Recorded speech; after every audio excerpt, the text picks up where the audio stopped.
on, windshield up and locked. Set navigation to cave to cave. Check.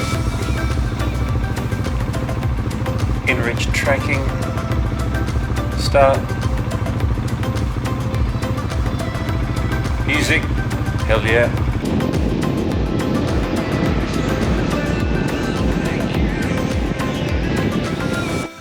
Our plan was a 2-day trip.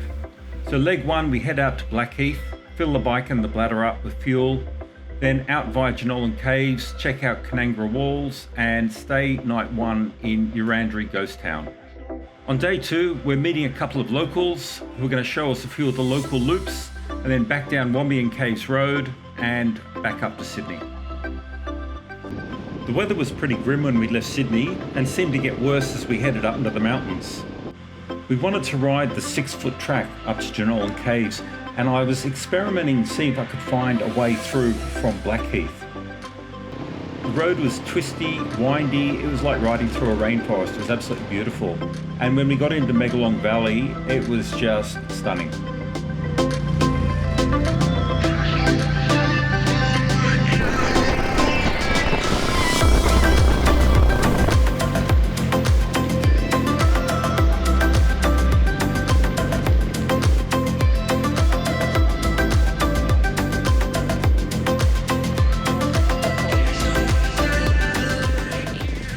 Unfortunately, as we were so close to picking up the track, we hit a dead end.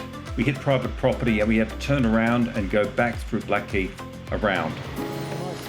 However, there are some diversions you don't really mind, and it was, again, the riding was just so beautiful that we didn't mind having to go back through the Megalong Valley and then pick up the Kimchi Road and meet up with the 6-foot track.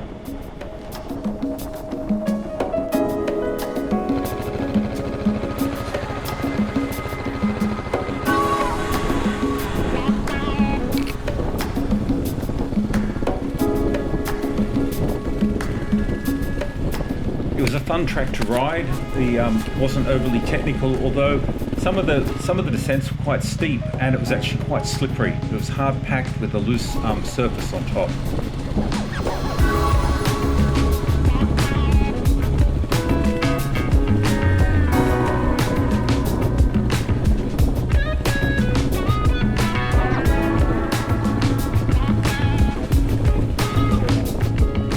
John tapped the front brake just a bit too hard and went down pretty quickly on that slippery descent.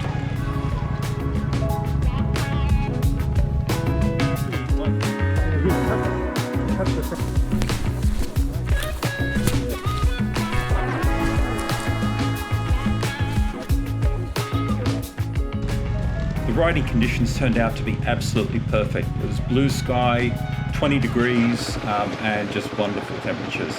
We came to a number of creek crossings that the first few weren't that deep, but they were extremely bumpy and rocky.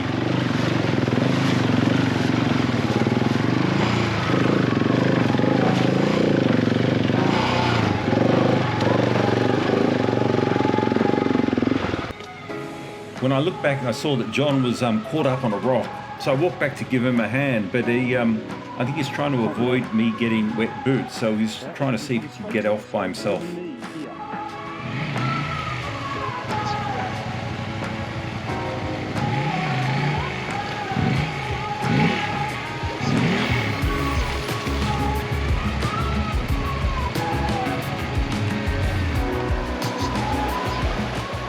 I wasn't quite sure what John's strategy was when he put the side stand down, but I was certainly curious.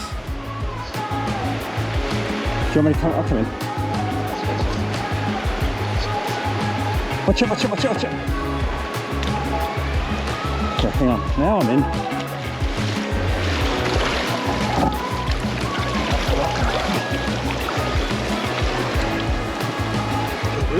Yeah, there you go. This goes right over to that.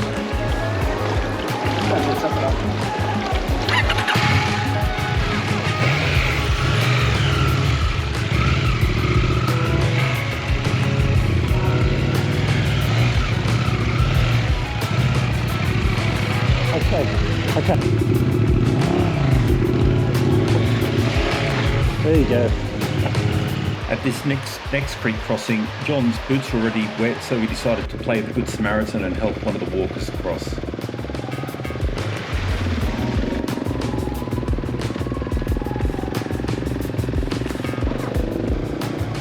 We really enjoyed riding the 6-foot track. It wasn't too technical, it was just flowy, it was interesting, it was a lot of fun to ride.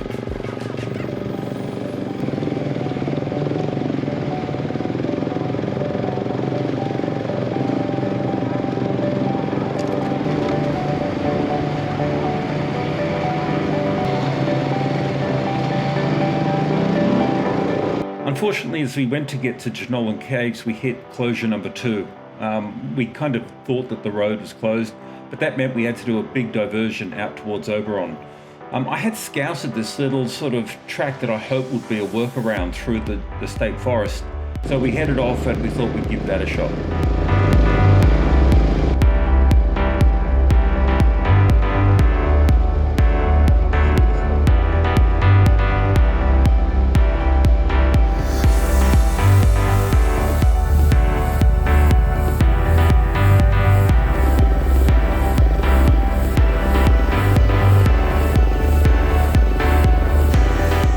The riding was beautiful, but unfortunately we came to our third blockage of the day. One of the tracks was locked. So we decided we had to go around and take the road towards Oberon and just skirt around.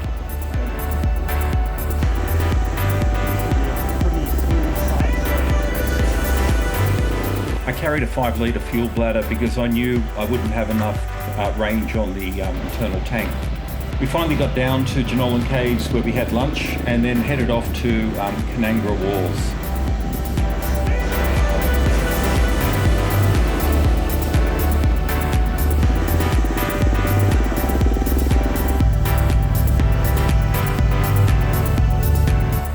It's been a long time since I've been to Canangra Walls and I've forgotten just how spectacular the view is.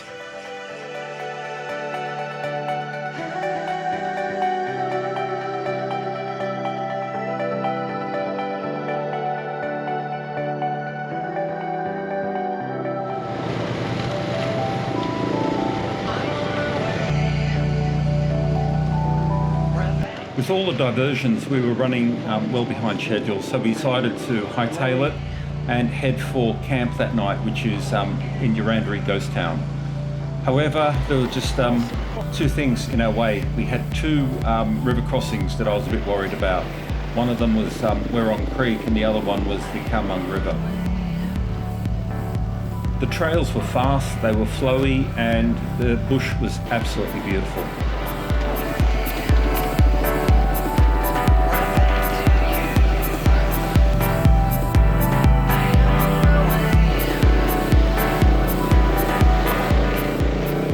We were in one of those, what you call sort of adventure riding happy places. We were just loving the riding. And what I've learned is usually when you're in that kind of mode, it's usually a precursor for something going wrong. They're flowy, they're fun, they're fast.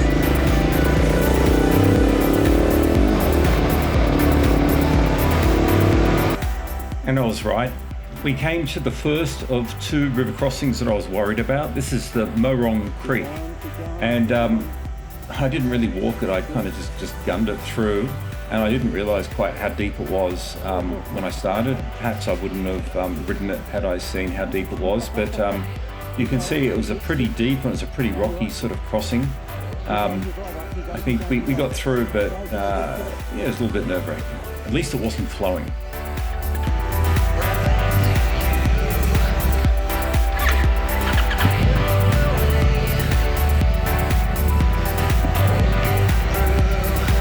Yeah.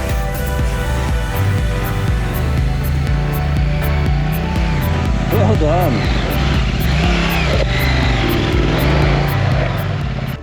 Then we got to the Calmung River. And no, this is not the Calmung River. This is just the little puddle that sits on the side of the Calmung River. I thought this was the river and I was pretty excited when I crossed it. And then I turned around the corner and I actually saw the real Calmung River.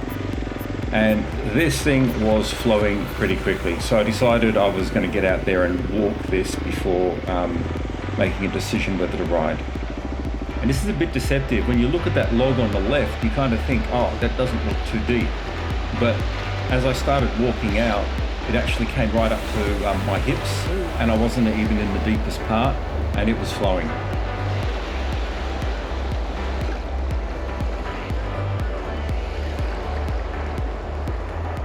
So we made a decision that we couldn't get there, and it's such a shame because we were so close to getting through, and then we still had to go all that way to Yerranderie Ghost Town.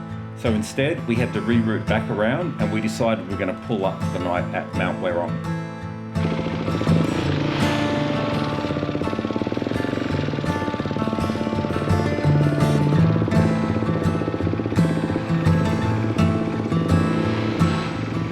So around we went, back through the puddle, and then we knew we had to go and cross that bloody deep creek again. And neither John nor I were looking forward to a repeat performance through that deep creek.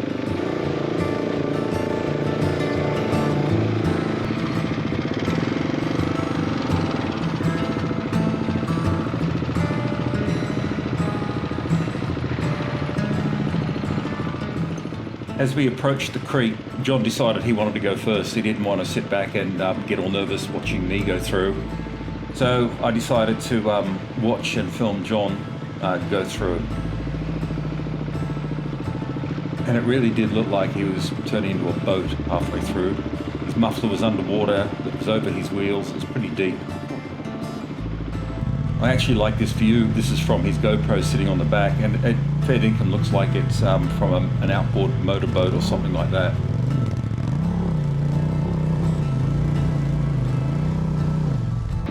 So then it was my turn.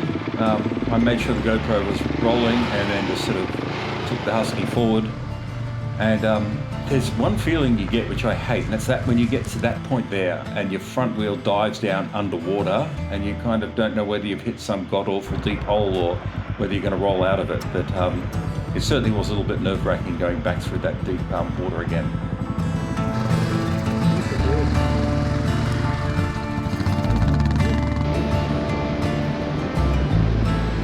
After clearing the creek, we enjoyed the ride. It started getting cloudy, misty. Kangaroos are coming out all over the place, but it was a beautiful, beautiful ride back to Mount Werrong campsite.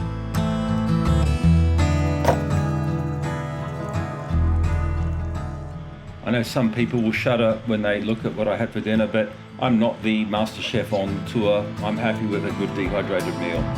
In the morning, we said goodbye to some four-wheel drive guys that we met that were really kind and shared some of their dinner and water with us. And then we headed off for what was a bit of a wet start for the Sunday.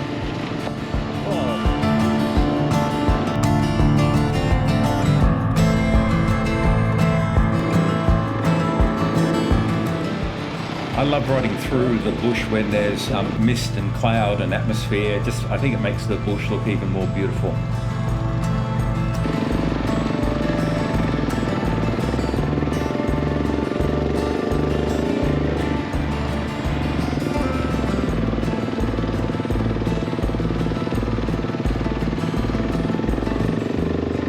We texted with the locals that we were meeting there and soon caught up with them. Andrew's from Traralgon, and he showed us some great little loops which were a lot of fun to ride, and we had a ball.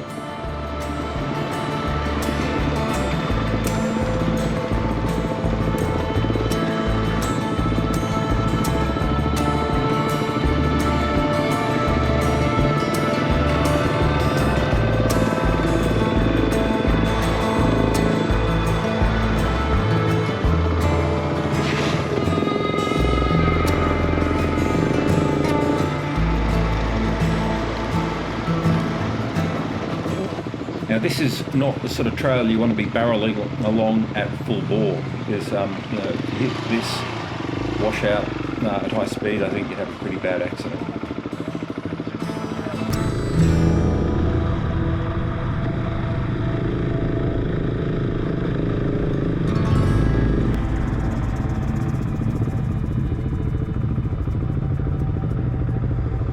I had to leave the guys and head to Trafalgar because I was running very low on fuel, even with the 5-litre bladder.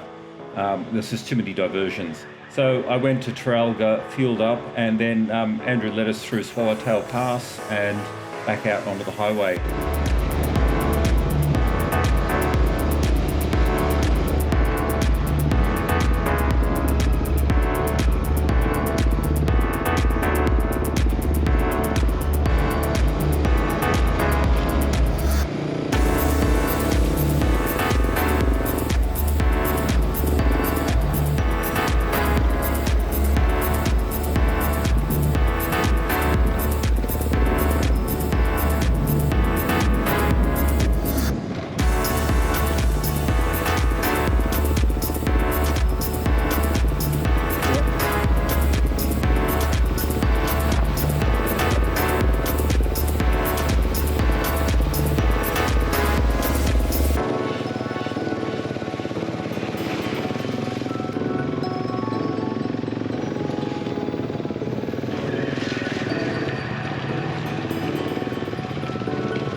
The riding was so beautiful, I decided I had to get the drone out and just grab a few aerials.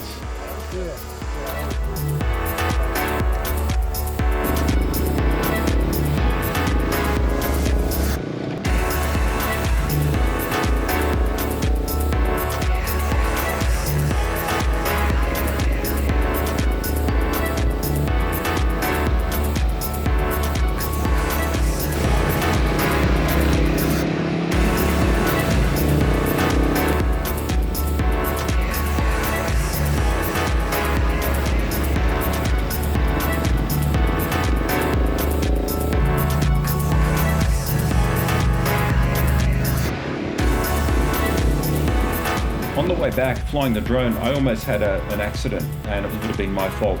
So I was riding along watching the drone. I didn't see John stop in front of me. Luckily, he was watching because he accelerated, and we narrowly avoided a collision. So while we didn't actually get to Yerranderie Ghost Town, it was still an incredible 2 days ride. And while things didn't go to plan, it just means I'm going to have to come back and do another ride there.